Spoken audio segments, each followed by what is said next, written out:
할렐루야. 참으로 복되고 좋은 주일입니다. 우리가 성경을 읽을 때 종종 성경 내용 안에서 우리를 당황케 하는 내용들이 가끔 나옵니다. 이것은 왜 이렇게 되었을까? 왜 성경에서는 이러한 사건을 유독 강조하고 있을까? 이러한 내용들이 있는데 그 중에 하나가 바로 오늘 본문이지 않을까라는 생각을 해보게 됩니다. 오순절 성령 강립 이후로 초대교회가 이제 시작이 되고 교회 안에 은혜가 가득하고 성령의 역사로 말미암아 서로 누구라고 할 것 없이 각자 가진 것을 가지고 나와서 교회 안에 교회로 가져오고 또 이것을 서로 나누면서 큰 능력이 교회 안에 이루어지고 또 교회 안에 있는 많은 사람들이 그러한 마음으로 교회를 세워갈 때가 바로 요 시기였습니다. 그래서 아마 많은 사람들이 초대교회 때의 모습을 꿈꾸고 또 내지는 그런 교회가 가장 바람직한 교회라고 생각을 하는 것 같습니다. 자, 그러한 상황에서 아나니아와 삽비라라는 인물이 나옵니다. 교회의 역사 가운데 등장하는 사람들의 이름들이 있는데 그 중에 성경에 기록되었다라고 하면 얼마나 좋은 일입니까? 성경에 내 이름이 기록이 되어서 자자손손 성경을 읽을 때마다 그 이름이 읽어지면 얼마나 기쁜 일입니까? 그처럼 큰 축복도 없죠. 그런데 이 두 사람의 이름은 안타깝게도 그런 은혜 가운데 읽혀지는 이름이 아니라 참 불행하고 또 안타깝고 또 한편으로는 우리를 두렵게 만드는 그러한 일의 주인공이 되었습니다. 이 아나니아라는 사람과 삽비라는 서로 부부입니다. 이 사람들이 소유를 팔아서 교회로 가져오게 되었어요. 이 5장 앞절에 앞에 4장에 이미 초대교회 성도들이 서로 누가 시켜서가 아니라 각자 앞장서서 자기의 소유를 팔아서 교회로 가져옵니다. 거기에는 바나바라는 이름도 같이 끼어 있습니다. 그러한 일을 목도하면서 많은 사람들이 칭송을 할 때 아마도 이 아나니아와 삽비라도 결심을 했던 것 같아요. 결심의 초기부터 따은 마음을 가지고 계획적인 일을 꾸렸는지 아니면 팔고 난 뒤에 마음이 조금 바뀌게 되었는지는 모르겠어요. 그것을 자신들의 소유를 판 다음에 그가 가운데 얼마를 감추었다라고 오늘 본문에 나옵니다. 얼마를 감추었다라는 말은 우리가 보기에 전체 가운데 일부라는 생각을 갖게 만듭니다. 그래서 아마 어느 정도인지는 모르겠지만 그 일부분 정도를 비상용으로 감춘 것 같아요. 남겨둔 것 같아요. 자기들한테. 그러니까는 다 팔아갖고 털어버리면 막상 가지고 가려고 보따리를 싸고 보니까 딱 마음에 드는 생각이 야 이거 다 해놓고 우리한테 큰일 생기면 어떡할 거야. 누구한테 손 벌릴 데도 없는데. 그래서 급할 때 쓸 어느 정도는 남겨놔야 되지 않을까? 라는 생각을 했을 수도 있겠죠. 그리고 이것을 남겨두었는데 거기에 아내도 알더라라고 되어 있습니다. 아내도 알더라라는 말은 아마도 공모하였다라는 뜻으로 읽어질 수도 있겠습니다. 그리고 이걸 가져다가 사도들의 발 앞에 두었습니다. 여기서 사도들의 발 앞에 두었다라는 것은 교회에 가져와서 교회에 봉헌하였다. 이렇게 읽어져야겠죠. 여기서 말하는 소유라는 끝에 말하는 그 단어는 원래는 개인이 소유한 그런 물건들을 뜻하는 단어였지만 신약 시대에 와서는 이제는 이게 부동산도 포함되는 그러한 의미로 확장이 되었습니다. 이걸 가져다 놓는데 베드로가 어찌 된 것인지 그냥 받고 이걸 칭찬하고 이렇게 끝내는 것이 아니라 물은 거예요. 질문한 거예요. 질문을 하리라고 생각을 못했던 것 같습니다. 두 사람. 이제까지 사람들이 가져올 때 이거 얼마가 있는데 얼마를 가져온 거요? 이렇게 물어보는 일이 없었던 것 같아요. 그러니 이 아나니아가 상당히 당황했을 것 같습니다. 아나니아한테 이렇게 질문한 거예요. 어찌하여 사단이 내 마음에 가득하여 내가 성령을 속이고 땅값 얼마를 감췄느냐. 이 질문이 아나니아한테 던져졌을 때 아나니아가 어떤 그 표정이었을까 상상이 되보기도 합니다. 사단이 내 마음에 가득하다라는 이 말은 이 직역을 해보면 사단이 내 마음을 가득 채워서라고 직역할 수 있겠습니다. 이 원문을요. 사단이 마음을 채웠다는 거예요. 자, 그 마음을 교회 앞에 나와서 자신이 속이고 사도와 발 앞에 두었을 때 이 속이는 내용이 사단이 역사하였다는 그런 뜻이지요.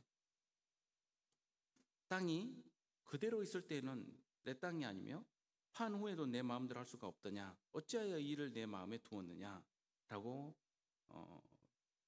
질문을 던집니다. 그렇습니다. 아나니아와 삽비라가 땅을 팔았는데 그 땅은 아나니아 삽비라 거죠. 누가 일부러 당신 바치시오라고 한 적도 없고 그들에게 강요를 한 적도 없고 사도들이 다 팔아야 된다라고 말한 적도 없어요. 그 일부분만 팔아서 냈어도 문제가 없었을 뿐더러 오히려 칭찬을 받았을 것입니다. 그런데 여기에서 아나니아는 어떤 잘못을 했냐면 이게 전부를 내놓은 거라고 말한 것이 잘못인 것입니다. 그때 이 베드로가 한 이야기는 사람에게 거짓말한 것이 아니라 하나님께 거짓말한 것이다라고 이야기를 합니다. 예루살렘 공동체의 놀라운 헌신은 모두 자발적인 헌신이었습니다. 누가 무엇을 팔지 않고 가지고 있다고 해서 당신 왜 팔지 않고 내놓지 않았느냐고 윽박지르는 일은 적어도 성경에서는 발견될 수 없습니다. 그러니 자발적으로 누군가는 하고 또 그 마음이 동한 사람들이 이 일들을 선행해서 했을 것입니다. 그런데 아나니아 삽비라는 이때 자신들이 자신들의 재산을 판 행동 자체의 동기조차도 여기서는 이제 불분명하게 비춰지게 되는 것입니다. 아마도 파는 순간에는 함께 그 마음이 이렇게 타올랐을 수도 있어요. 그래서 하나님의 역사라는 것이 다양하게 표현된다고 저희들이 함께 배웠지 않았습니까? 그러니까 본래적으로 자신의 마음이 깊이 우러나서 이 일을 지속적으로 하는 사람이 있고 감정적으로 순식간에 그 순간에 감정의 동요를 받아서 하고 또 제풀에 지치는 사람들이 많지 않습니까? 그런데 아나니아 삽비라는 아마도 이런 경우에 해당되지 않을까라는 생각도 해봅니다. 물론 처음부터 계획적이었을 수도 있어요. 사람들이 다 바치니까 자신들도 뒤처지기 싫은 마음, 누군가에게 칭찬받고 싶은 마음, 이런 마음들 가운데 자신들이 이렇게 재산을 팔고 또 일부는 감추고 했을 수도 있습니다. 교회 안에서 많이 보게 되는 일들이죠. 사람들이 다 하니까 너무너무 힘들고 싫은데 따라서 흉내라도 내야지라는 경우가 있죠. 물론 그렇게 하면서 또 신앙이 성장하기도 합니다. 그런데 거짓말할 때가 문제예요. 자꾸 위선으로 끌고 갈 때가 문제입니다. 자기는 마음이 그렇지 않은데 저는 좋아서 하는 거예요 라고 말할 때 그것 또한 어떻게 보면 참 어려운 일이죠. 물론 제가 자꾸 물론이라고 말씀드리는 것이 우리들 마음이 한결같지 않는 것은 사실이에요. 시작할 때는 좋은데 하다 보니까 힘들 수도 있습니다.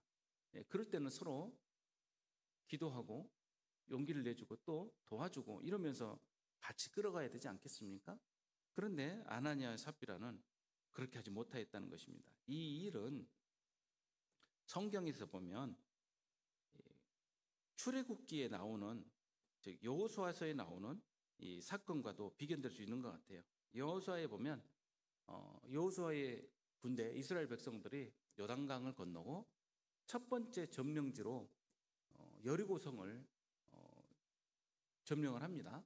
그때 하나님께서 은혜를 주셔서 전쟁을 직접 한 것이 아니라 그냥 제사장들을 앞장 세우고 언약궤를 앞장 세워서 그냥 여리고성을 돌기만 하고 마지막에 함성만 질렀을 뿐인데 그냥 무너져 내리고 전쟁에서 이기게 된 거예요. 그러니까 순전히 첫 번째 전쟁은 누구의 은혜입니까?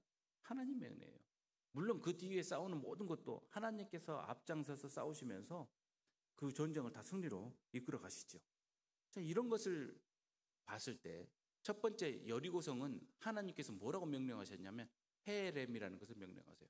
헤렘은 뭐냐면 하나님께 봉헌하는 것을 말을 해요. 이 첫 번째 것은 하나님 것이니 하나님께 봉헌하라는 거예요. 그러니까 우리가 무슨 일을 할 때 첫 번째 것을 뭐라고 말하냐면 장자의 몫이라고 성경에 나와요. 그래서 항상 첫 번째 것은 그게 수확물이든 사람이든 아니면 동물에게서 난 것이든 첫 번째 것은 하나님께 속한 것이다 해서 사람은 그 속정값을 지불하면서 대신하게 되고 동물이나 나머지 수확물들은 첫 번째 것은 다 하나님께 거룩하게 봉헌하게 되죠. 여리고성이 가나안을 정복하면서 첫 번째 도성으로서 하나님께서 명령하신 헤렘에 해당이 됩니다. 그 전체를 하나님께 드려야 했던 거예요. 그런데 전체를 드리지 않고 어떤 일이 벌어지냐면 아간이라고 불리는 사람이 그 일부분을 가져다가 몰래 감춥니다. 그것이 여호수아서 7장에 보면 나오죠. 1절에 이스라엘 자손들이 온전히 바친 물건으로 말미암아 범죄하였으니 이는 유다 지파 세라의 증손 삽디의 손자 갈미 아들 아간이 온전히 바친 물건을 가졌습니다. 여호와께서 이스라엘 자손들에게 진노하시니라. 여기에서도 이 아간이라는 사람이 아주 상세하게 나왔어요. 유다 지파에 속했고 세라의 증손 삽디의 손자 갈미의 아들, 완전 족보가 다 나옵니다. 은혜롭고 명예로운 일에 이름이 나오면 얼마나 이 성경을 펼칠 때마다 우리 조상이라는 말이 절로 나오겠습니까? 그러나 이런 일로 나오면 이 이름을 가진 그 가문은 어떻게 되겠어요? 아간은 결국 하나님께 징벌을 받게 되죠. 그가 갖다가 몰래 숨겨둔 시날산의 좋은 옷들, 그 다음에 또 금고리, 팔찌 이런 것들이 평생 얼마나 그에게 큰 도움이 되었을까 싶습니다. 그는 이것으로 말미암아 징계받고 또 저주받았습니다. 아나니아는 베드로가 한 이야기, 사람에게 거짓말한 것이 아니라 하나님께 거짓말한 것이라는 이 말을 듣고 엎드러지면서 그 자리에서 혼이 떠나게 됩니다. 그리고 이 일을 듣는 사람이 크게 두려워하게 되었습니다. 아나니아가 쓰러져 죽는 장면에서 우리는 어떤 생각을 갖게 됩니까? 여러분 또한 두렵습니까? 아니면 분노가 일어납니까? 아니면 의문이 일어납니까? 여기에서 이 본문 내용이 내게 어떤 역사를 하는지가 결정이 돼요. 이 본문을 보는 순간, 읽는 순간 내 마음에 드는 마음, 그것이 바로 내 자신이에요. 자, 여기에서 아나니아가 죽은 것이 하나님께 거짓말한 것이다라는 본이 완전하게 내 마음 안에 자리를 잡게 되면 그것이 내 모습이고 또 다른 의문이 생겨나면 그것 또한 내 모습입니다. 그건 조금씩 더 한번 본문을 보면서 나아가도록 하겠습니다. 젊은 사람들이 일어나서 시신을 가지고 바로 나가서 장사를 합니다. 그 이스라엘은요, 그 중동 날씨는 너무 뜨겁기 때문에 물론 이 시기가 정확히 어느 시기라고는 나오지 않습니다만 너무 뜨겁기 때문에 부패하기가 굉장히 쉽습니다. 그래서 보통 장례를 치르면 우리처럼 3일장 이런 게 없어요. 그냥 그날 바로 장례를 치릅니다. 그래서 밖에다가 다른 사람한테 부고 날리고 기다리고 인사할 때까지 이럴 수가 없습니다. 바로 그날입니다. 하루를 지나면 안 되는 거예요.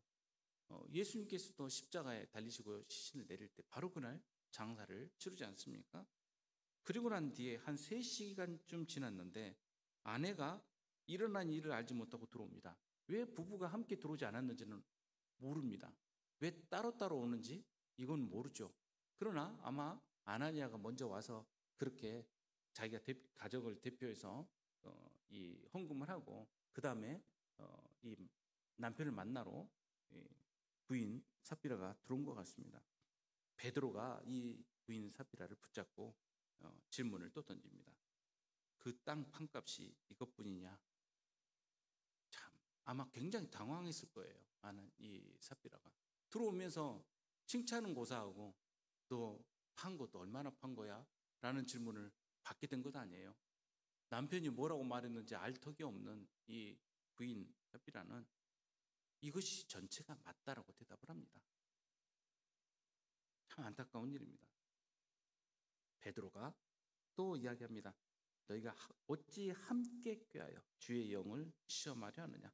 보라, 내 남편이 장사하고 오는 사람들의 발이 문 앞에 이르렀으니 또 너를 메어 나아가리라 내어가리라 하니. 이때 역시 어떻게 됩니까? 그 아내가 베드로 발 앞에 엎드러져 혼이 떠났다라고 성경에서 나옵니다. 즉 같이 죽은 거죠. 부부가 한날에 죽은 겁니다. 자, 요 대목까지 첫 번째 남편이 앞장서서 그 일을 행하고 베드로가 질문할 때 그 자리에서 쓰러져 죽는 것까지 보면서도 마음에 생각이 어려워지는데 아내까지 이렇게 한날에 이렇게 됐을 때 마음이 어떻습니까, 여러분? 요즘 뭐 뉴스에 많이 나오는 부부를 함께 구속하면 된다 안 된다 뭐부터 시작해서 여러 가지 이야기가 나오는데 하물며 부부가 한날에 죽는 것은 여러분은 어떻게 생각합니까? 많은 분들이 이 부분에서 좀 시험을 받는 것 같아요. 저도 성경 많은 내용 중에 이 부분 질문을 꽤 받는 편입니다. 저한테 사도신경쯤 오면 조용히 와서 모르시는 분들이 많아요. 목사님, 아나니아 삽비라는 천국에 갔나요? 지옥에 갔나요? 죽은 것은 그렇다 쳐. 이제 죽었으니까. 그러면 이 사람들이 헌금하고 죽었는데 천국 갑니까? 지옥 갑니까? 또 교인이었는데 천국 갑니까? 지옥 갑니까? 그리고 못 참겠는지 스스로 먼저 말씀하신 분도 많아요. 제 생각에는요, 이러면서요. 여러분 생각은 어떻습니까? 아나니아 삽비라가 천국에 간 것입니까? 지옥에 간 것 같습니까? 저는요, 일단 이 질문 던지는 것 자체가 잘못되었다고 생각을 합니다. 사람이 구원을 얻는 것은 우리가 질문하고 답하는 것이 아니라 하나님께서 전적으로 결정하시는 일이에요. 하물며 사면권도 대통령에게 있어서 요즘 대통령이 알아서 한다 하지 않아요? 그걸 우리가 어떻게 알겠습니까? 아나니아 삽비라는 하나님께서 결정하셨을 거예요. 그렇지만 성경 본문의 근거를 두고 꼭 대답을 해야 된다고 한다면 저는 결말이 좋지 않았던 것처럼 아마 그 자리도 좋지 않았을 거라는 생각을 하게 됩니다. 왜 그렇습니까? 이 일의 배우와 내용은 사단이 있기 때문에 그렇습니다. 많은 사람들이 안타까워요. 뭐 어떤 부분에서 안타까워하냐면요, 먼저 재산을 바쳤잖아요.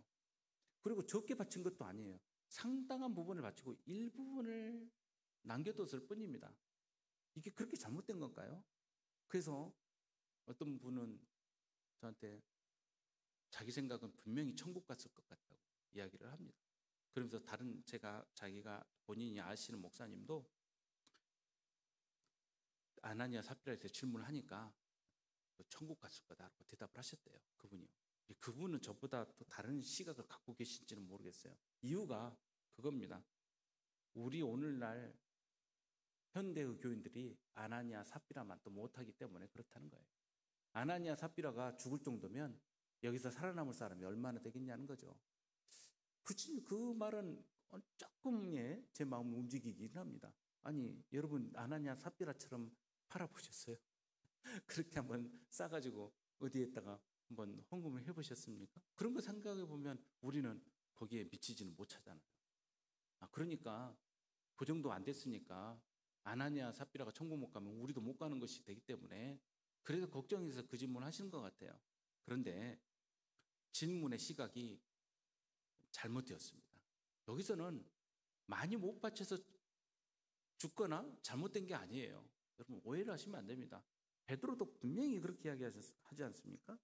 이것을 팔든지 안 팔든지 이것은 누구 겁니까? 아나니아 삽비라 거예요. 누구도 이것을 팔라고 강요하거나 팔아야만 구원을 받는다고 한 사람이 없어요. 아나니아 삽비라는 이 일을 하게 된 것이 뭐냐면 많은 사람들이 이 일을 하면서 칭송받는 것을 자기들도 똑같은 그런 칭찬을 듣고 싶어서 한 거예요. 그런데 하면서도 뭐 어떤 부분에서 문제가 생깁니까?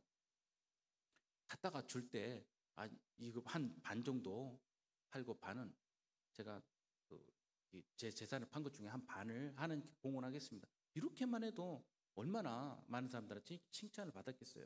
근데 전부라는 말을 하면서 아마 온전히 하나님께 바쳤다는 부분에서 더 큰 칭찬을 바랬던 것 같습니다. 그러면 이것은 누구를 속이는 것이 됩니까? 교회를 속이는 것이고 하나님을 속이는 것이죠. 하나님을 속인다는 것은 무엇입니까? 하나님을 믿지 않는다는 뜻이죠. 하나님께서 이것을 모르실 거라고 생각한다는 뜻 자체가 뭐예요? 하나님은 전지전능하심을 믿지 않는다는 것이고 하나님께서 살아계신다는 것을 믿지 않는다는 것이죠. 우리는 종종 그렇게 행동하지 않습니까? 하나님 안 계신 것처럼 교회 안에서 행동하는 분들이 얼마나 많습니까? 예배 도중에 있어서도 안 되는 일들을 하시는 분들이 참 많아요. 보면은요. 뭐 사례를 굳이 말할 필요는 없을 것 같아요. 교회에서 세상 사람들도 손가락질하는 그런 일들을 하는 사람들이 너무도 많습니다. 하나님을 두려워하지 않기 때문에 그렇습니다. 초대교회는 수많은 역사가 일어났죠. 죽은 사람도 살아나고 그리고 병든 사람도 고쳐지는데 그 뒤에 보면 베드로의 그림자만 닫아도 어떤 일이 일어날까 하는 그러한 기대가 일어날 정도로 굉장한 역사가 있을 때예요. 그런 역사가 있을 때 하나님의 살아계심을 믿지 못한다고 한다면 우리는 언제 하나님을 믿겠습니까? 여러분 그렇지 않아요? 우리 앞에 누가 갑자기 병든 사람 고쳐짐을 받는달지 아니면 내가 간밤에 간절한 기도를 드렸는데 하나님께서 그 기도를 들어주신달지 이러면 우리 마음에 어때요? 하나님 이거 들어주시면 저 하나님 믿을게요 할 때가 종종 있잖아요. 그런데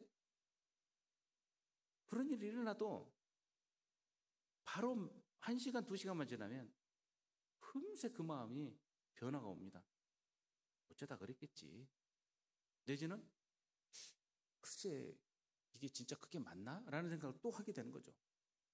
눈앞에 의심이 있을 때는 아무리 뛰어난 기적이 베풀어져도 그 의심 자체가 사라지질 않아요. 믿음의 사람은 보지 않아도 믿습니다. 왜 그러냐면 내 삶에서 일어난 증거가 충분하기 때문에 그래요. 하나님께서 살아계신 여러분 믿습니까? 여러분 믿으세요? 하나님 살아계심을? 예, 쭉 아멘이 쭉 크게 안 나오네요. 네, 너무 당연한 걸 질문해서 그러시는 거죠. 네. 하나님의 살아계심을 우리는 믿습니다. 그래서 베드로가 한 질문을 다시금 바라보면 이것은 하나님께 거짓말한 일이기 때문에 그렇습니다. 왜 그가 그러한 징벌을 받았나? 적게 바쳐서가 아니에요. 절대 오해를 해서는 안 됩니다. 하나님을 속였기 때문에 그렇습니다. 그것도 교회가 큰 역사가 이루어지고 있을 때 모든 사람들이 한 마음으로 이 일을 행할 때 그들이 그렇게 했기 때문에 그렇습니다. 다음에 이런 역사가 일어나고 있는데 아나니아 삽비라가 이렇게 감추고 나갔는데 이 일이 들통이 안 날 것 같습니까? 나중에 교인들이 다 바쳤다는데 그건 어디서 난 거예요? 사실 내가 조금 필요해서 조금 남겨둔 거야. 이렇게 말을 하면 사람들이 어떻게 생각했어요? 아, 교회에 있다 거짓말해도 되는구나 라는 것이 처음 교회가 태어날 때부터 그렇게 나가지 않았겠습니까? 개인이 한 행동이 공동체 전체에 중대한 해를 끼칠 수 있는 것, 이러한 일은 이미 여호수아서에서 우리는 보게 되지 않았습니까? 이것을 하나님께서 개입하지 않으셨으면 당시 교회는 큰 위기를 맞이하였을 것입니다. 이 부부가 한 날에 이런 일을 당한 것은 매우 참 불행한 일이고 우리들 생각에도 한편으로는 안타까운 일입니다. 그러나 성령의 역사가 가득한 교회에서 이러한 거짓들이 계속 행행하게 된다면 그것이 어떻게 하나님께서 살아계신 교회가 될 수 있겠습니까? 아내가 죽게 되었을 때 젊은 사람들이 들어와서 또 메어다가 남편 곁에 장사를 치릅니다. 그리고 온 교회와 이 일을 듣는 사람들이 다 크게 두려워하게 되었습니다. 여기서 두려워하다라는 뜻이 뭡니까? 헬라어로 말할 때하고 히브리어로 말할 때도 마찬가지로 두려움이라는 것은 경외감이 있는 거예요. 여기서 말하는 두려움은 단지 공포를 말하는 게 아니라 하나님을 경외하게 되었다는 것입니다. 하나님의 살아계심을 목도하게 되었다는 것입니다. 하나님 앞에서는 거짓이 있어서는 안 된다라는 것을 알게 되었다는 것이죠. 우리가 일상적으로 그냥 하는 거짓말 때문에도 만약에 벌을 당하면 정말 여기서는 다 두고 나가야겠죠. 그러나 교회가 큰 역사 가운데 일어서게 되었을 때 앞장서서 하나님 앞에서 하는 거짓말이라고 한다면 이것은 문제가 달라지는 것이죠. 여기서 교회라고 말하는 에클레시아라는 단어가 여기서 사도행전에서는 이 본문에서만 처음 등장을 합니다. 즉 교회라는 단어로 번역되면서 나오는 단어로는 여기서 처음 나와요. 그럼 원래는 에클레시아라는 단어는 뭘 뜻하냐면요. 사람의 모임을 말할 때 쓰는 단어예요. 그러니까 사도행전 19장에서도 보면 그 에베소에 있는 사람들이 모여가지고 큰 소동이 벌어졌을 때 이렇습니다. 사람들이 외쳐 어떤 이는 이런 말을 어떤 이는 저런 말하니 모인 무리가 분란하여 태반이나 어찌하여 모였는지 알지 못하였더라. 이 에베소에 있는 대극장으로 몰려가지고 자신들의 그 아데미 신을 외치면서 큰 소동을 벌쳤을 때 사람들이 모인 무리를 뭐라고 불렀냐면 에클레시아라고 써져 있어요. 그 다음에 만일 그 위에 무엇을 원하면 이제 서기관이 나타나서 사람들을 진정시키면서 말합니다. 그러지 말고 민회에서 결정하도록 민회에 고발하시오 라고 말합니다. 여기서 말하는 민회가 뭐냐면 에클레시아예요. 대표자들이 모인 모임. 여기가 바로 에클레시아입니다. 그리고 그 모임을 흩어지게 하였다 했을 때 그 모임도 에클레시아입니다. 제가 왜 에클레시아를 강조해서 말씀드리냐면요. 교회라는 의미를 오해할 때가 참 많기 때문에 그렇습니다. 교회를 건물이나 어떤 처소로 오해할 때가 참 많아요. 교회는 성도들의 거룩한 모임이에요. 이것이 바로 에클레시아라는 본래의 뜻입니다. 그런데 교회, 처치라는 그 느낌이 우리들에게 좀 잘못 이해되어서 건물을 뜻하는 것으로만 오해를 할 때가 참 많습니다. 건물은 우리 예배 공동체가 모이는 장소입니다. 예배 공동체가 없는 교회는 아무런 의미가 없어요. 그 자체로 거룩할 수가 없는 겁니다. 그래서 교회는 거룩한 공동체가 가장 중심이고 모든 것입니다. 공동체가 하나님의 거룩한 그렇게 공건된 교회가 되지 못한다면 그 교회는 그냥 사람들의 모임, 친교 모임에 지나지 않을 것입니다. 그래서 70역에서는 여호와의 총회라는 그 단어가 여기서 그 에클레시아로 쓰는 단어로 이어지게 됩니다.